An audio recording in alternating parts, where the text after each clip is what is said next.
నమస్తే, this is Shaurya. Insurance murder మీరు విన్నది ఎగ్జాక్ట్లీ నిజము. ఇది జరిగింది మంచిర్యాల జిల్లాలోనే. సో ఇలాంటివి మనము గతంలో సినిమాల్లో చూసాం. ఇన్సూరెన్స్ కోసం ఎట్లాగా ప్లాన్ చేసి చంపేస్తూ ఉంటారు, ఒక క్రైమ్ దీన్ని చూసాము. సో బట్ ఇవి రియల్గానే జరుగుతున్నాయి. ఈ రియల్ ఇన్సిడెంట్స్ మీద మూవీస్ కూడా పుట్టుకొచ్చినాయి.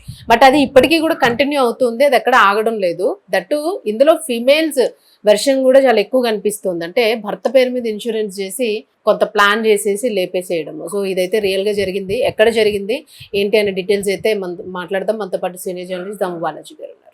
సార్ నమస్తే. సార్ ఇన్సూరెన్స్ మర్డర్స్ మనం గతంలో కూడా ఒకసారి చర్చించుకున్నాము. సో అంటే ఎట్లాగా ప్లాన్ చేసేది చేశారు అండ్ వీటిని ఏమైనా అసలు అంటే కంట్రోల్ చేయడానికి ఏమైనా అవకాశం ఉంటుంది అనుకోవచ్చా?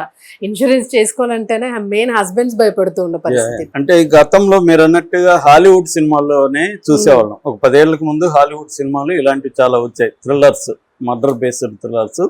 దాంట్లో ఇన్సూరెన్స్ కోసం భార్య మీద లేకపోతే భర్త మీద చేసి చంపేయడం అనేది చూసాం.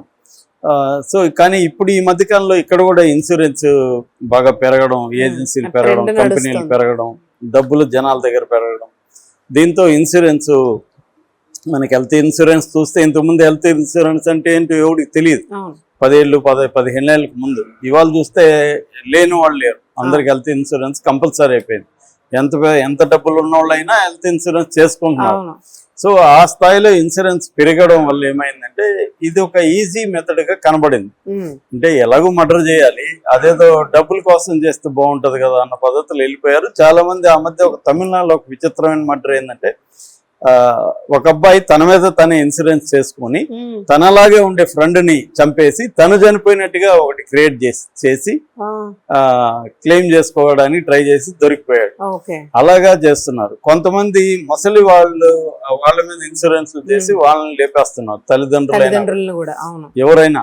అలాగా చాలా జరుగుతున్నాయి. ఇప్పుడు జరిగింది మంచిర్యాల దగ్గర ముల్కల్ అనే గ్రామంలో జరిగిన, అంటే మామూలుగా ఇవి బాగా హైదరాబాద్ లాంటి సిటీలో జరిగితే మనం అర్థం చేసుకోవచ్చు, అంటే ఇది కొద్దిగా హైటెక్ స్టైల్ కదా కానీ రూరల్ లో కూడా, గ్రామాల్లో కూడా ఇప్పుడు జరుగుతున్నాయి. ఇది ఒక ఎగ్జాంపుల్. మంచిర్యాల జిల్లాలో ముల్కల్ అనే గ్రామంలో జరిగింది. ఈ గ్రామంలో సాయిని కుమార్ అనే ఒక అతను ఉంటాడు, 40 ఏళ్ళు. వాళ్ళ భార్య పేరు భారతి. ఈ భారతికి కొంతకాలం నుంచి లగిశెట్టి సురేంద్ర అనే ఒక అతనితో అఫేర్ నడుస్తుంది, గొడవలు ఉన్నాయి. సో భర్తకి తెలిసిపోయి గొడవలు వేసుకుంటున్నాడు. సో భర్తని చంపేయాలని డిసైడ్ అయ్యారు. అయితే భర్తని చంపేస్తే ఉత్తపుణ్యానికి మనకేమి లాభం కాబట్టి ఒక ప్లాన్ వేశారు ఈ సురేందర్ భారతి కలిసి. అదేంటంటే 1 year ముందు, చూడండి వీళ్ళు ఎంత ఓపిక్ గా 1 year ముందే చేసి ప్లాన్ చేశారు. 1 year ముందు ఇతని పేరుతో 3 కోట్లకి ఇన్సూరెన్స్ కట్టారు. ఎల్ఐసి జీవన్ లాభ్, జనరల్ బీమా, తర్వాత SBI టర్మ్ ఇన్సూరెన్స్, అలాగే 3-4 ఇన్సూరెన్స్లో మొత్తం 3 కోట్ల వాల్యూ చేసి ఇన్సూరెన్స్ చేశారు ప్లాండ్ గా. ఇమీడియట్ గా చంపితే మళ్ళీ డౌట్లు వస్తాయి, లేకపోతే అది క్లెయిమ్ వస్తుందో రాదని 1 year వెయిట్ చేశారు. 1 year వెయిట్ చేసి ఇప్పుడు ఒక స్కీమ్ వేశారు.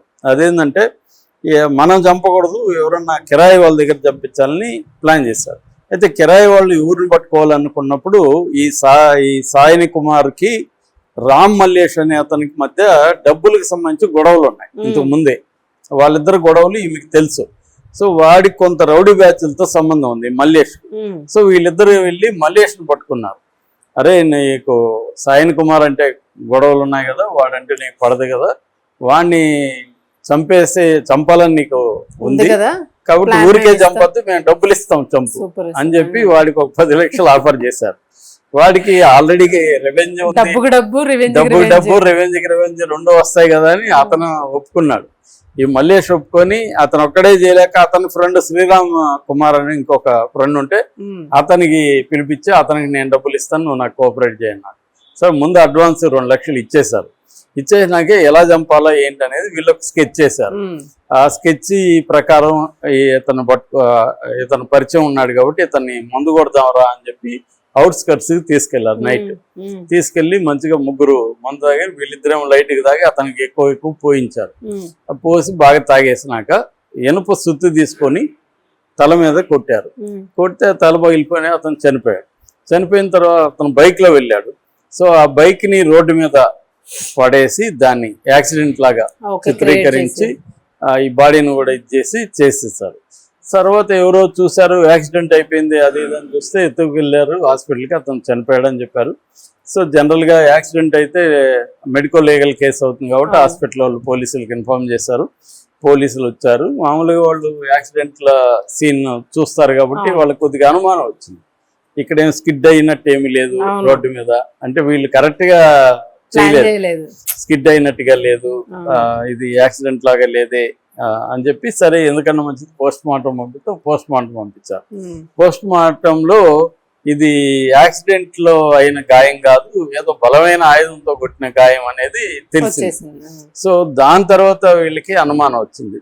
అనుమానం వచ్చి ఏం చేశారంటే వీళ్ళు ఈమె మామూలుగా వీళ్ళకి ఇట్లాంటప్పుడు కాల్ రికార్డ్స్ చూస్తారు కదా, భార్య ఫోన్ తీసుకొని కాల్ రికార్డ్స్ చూశారు. కాల్లో ఇతనికి ఫోన్లు చేయడం, తర్వాత ఈ రామ్ మల్లేష్ ఫోన్లు ఇవన్నీ దొరికాయి.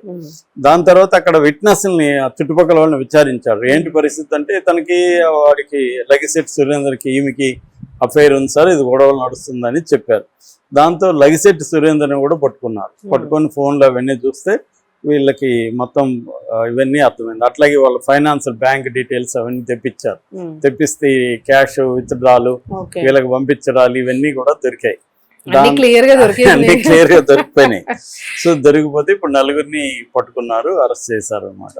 సో ఇప్పుడు ఆ ఇన్సూరెన్స్ డాక్యుమెంట్స్ కూడా అన్ని వీళ్ళు హ్యాండ్ ఓవర్ చేసుకొని ఆ కంపెనీలు కూడా చెప్పారు. మామూలుగానే ఇన్సూరెన్స్ కంపెనీలో రూల్ ఏంటంటే ఇప్పుడు నా మీద ఇన్సూరెన్స్ చేసి నన్ను చంపేశారనుకో, చంపిన వాళ్ళకి రేపు వెళ్ళదన్నమాట, వాళ్ళు క్లెయిమ్ చేయడానికి లేదు కాబట్టి ఆరోపించు. కాబట్టి ఇప్పుడు ఈమెకి డబ్బులు రాదు, భర్త అయితే పోయాడు కాబట్టి భర్త అదొకటి వీళ్ళకి ఉపయోగపడింది. అంటే ఎట్లాగో భర్త పోయాడు కాకపోతే కేసు ఇప్పుడు స్ట్రాంగ్ గా ఉంది కాబట్టి ఈమె లవర్ తో బయట హ్యాపీగా ఉండే పరిస్థితి లేదు, జైల్లో కూర్చోవాలి.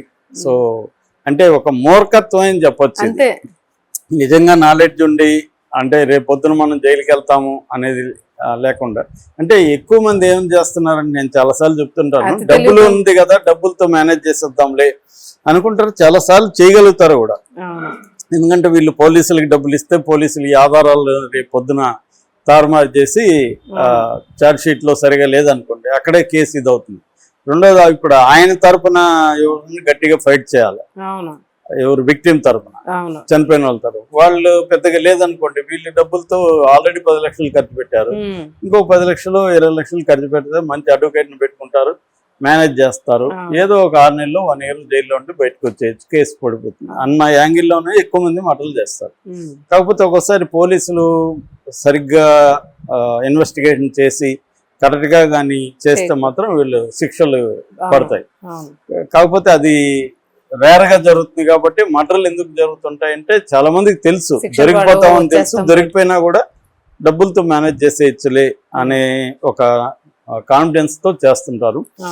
మరి దీంట్లో శిక్షలు పడతాయా, పోలీసులు ఏ స్థాయిలో దీన్ని ముందుకు తీసుకెళ్తారు, ఇప్పటికైతే పక్క ఆధారాలు అయితే ఉన్నాయి, వాటిని ఏ స్థాయిలో ప్రజెంట్ చేసి కోర్టులో కూడా కేసులను చేసి, ఎందుకంటే ఇది మనకు ప్రాబ్లం ఏంటంటే ఒక్క కోర్టులో శిక్ష పడితే చాలదు కదా, హైకోర్టు మళ్ళీ సుప్రీంకోర్టు అక్కడ వరకు వెళ్ళాలి, ఇక్కడ వరకు మరి పోలీసులు వెళ్ళలేరు.